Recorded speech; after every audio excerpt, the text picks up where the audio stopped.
አልሐምዱሊላህ ሰላቱ ሰላም አላ ረሱሊላህ ሰለላሁ ዐለይሂ ወሰለም። ዛሬ የምናየው ስለ አሹራ ማለት ነው። እንግዲህ በመስከረም አንድ ብለን በአማርኛ የምንለው ነገር እንደዚሁም በአረበኛ የመጀመሪያው ወር ማን የመጀመሪያው ይር ወይም ደግሞ ሰና አመት የመጀመሪያው አመት አሹራ ይባላል ማለት ነው። ሌሎች ወር አልቆ የአረበኛ እንግዲህ 12 ወሮች አሉ። ከነዚህ ውስጥ እንግዲህ መሀረም የሚባለው ወር የመጀመሪያው ወር ነው ማለት ነው።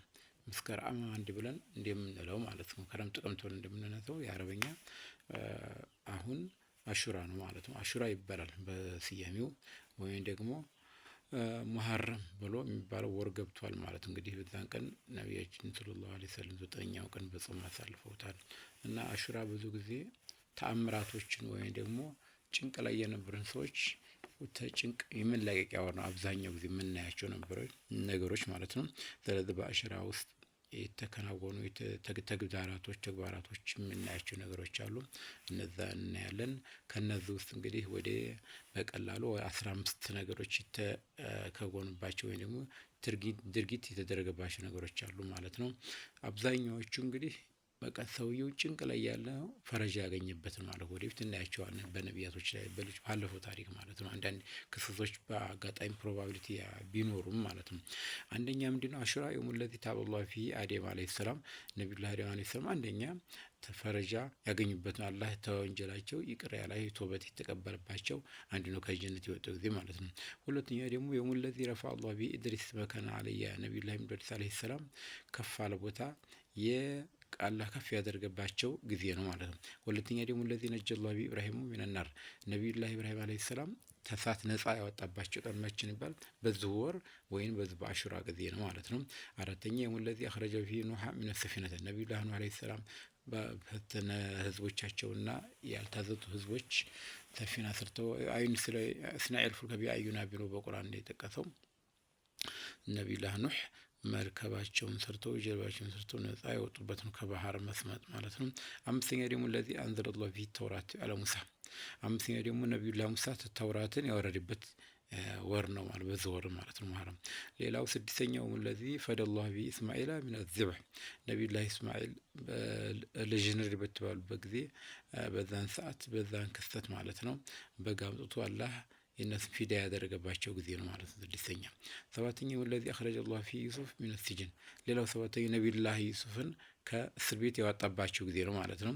ስምንተኛው ለዚህ ረደ አላሁ ቢሂ ያዕቁብ አለ ዩሱፍ በሱሪህ ሌላው ደግሞ እንደዚሁ የነብዩላህ ዩሱፍ አባት እንግዲህ ያዕቁብን ማለት ነው አይናቸው እንግዲህ ልጃቸው በማጣት ነብዩላህ ኢብራሂም አለይሂ ሰላም በማጣት አይናቸው በማልቀስ ታውሮ ነበር ጠፍቶ ነበር። አላህ አይናቸውን የመለሰበት ጊዜ ነው ማለት ነው። እንግዲህ አሹራ ወይንም ደግሞ መሀረም። ሌላው ዘጠነኛው የውሙል ለዚ ከሸፈ አላሁ ቢሂ አዩብ ኢብትላ ነብዩላህ አዩብ እንደሚታወቁ ብዙ መከራዎች ያሳልፈዋል።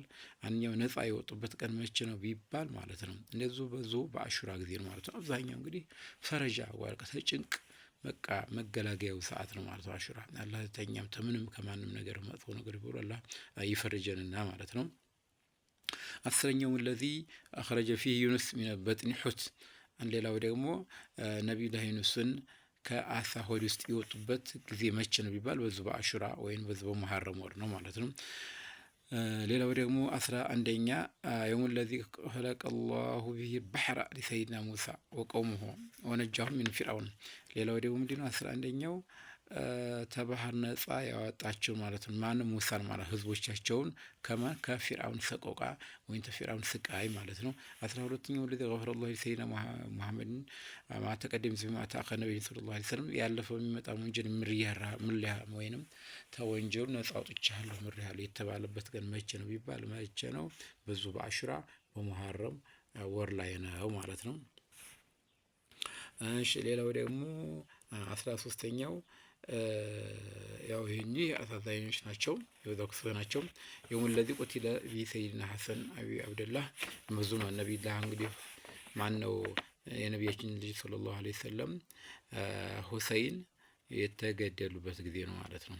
መዝኑ የተበደሉ ሆኖ 14ኛው ለዚ የግፊሩ አላሁ ቢሷሚ ዙኑቢ ሰነቲ ካሚለትን ሌላው ደግሞ አሹራ ጾሞ 9ኛውን የጾመ ሰውዬ አላህ የአንድ አመት ወንጀል የሚማርበት ቀን በአሹራ ማለት ነው። አሹራ 9ኛው ላይ ማለት ነው። በቂቱ ቀጣይ ላይ ቢኖር ብኖር አሉ ነቢያችን ሰለላሁ ዐለይሂ ወሰለም የአሹራን 9ኛውን እጾም ነበር ብለው የተናገሩበት ቀን ማለት ነው። ስለዚህ ሌላው 15ኛው የውሙን ጀበረ ኸዋጢር መክሱሪነ ወነስረቱል ሙዝሊሚን ሌላ የተበደሉ ሰዎች ፈላህ ነጃ የሚያወጡበት ቀን ወሂላከ ዟሊሚን ወኢክራሙል ሙእሚኒን እንግዲህ ዟሊሞች ፈላህ የማይወጡ ወይም ደግሞ ምንም ማምለጫ የሌለባቸው ማለት ነው። እንግዲህ የበደሉ ሰዎች በምንም ቢሆን ማምለጫ የላቸው መጥፊያቸው ጊዜ ነው ማለት ነው።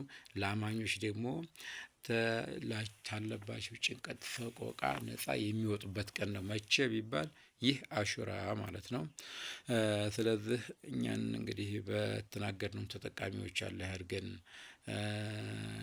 እንግዲህ አስመትሎ ቅርአት ሰለላሁ ዐለይሂ ወሰለም እንግዲህ በተናገርነውም በሰማነውም አዳማጮችም አላህ ያድርገን። የሰማ እንግዲህ ላልሰማዎች ያስተላልፍ።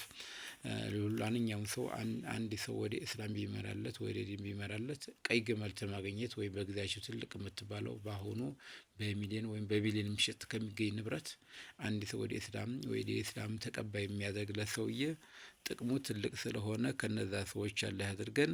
ወሰላሙ አለይኩም ወራህመቱላሂ ወበረካቱ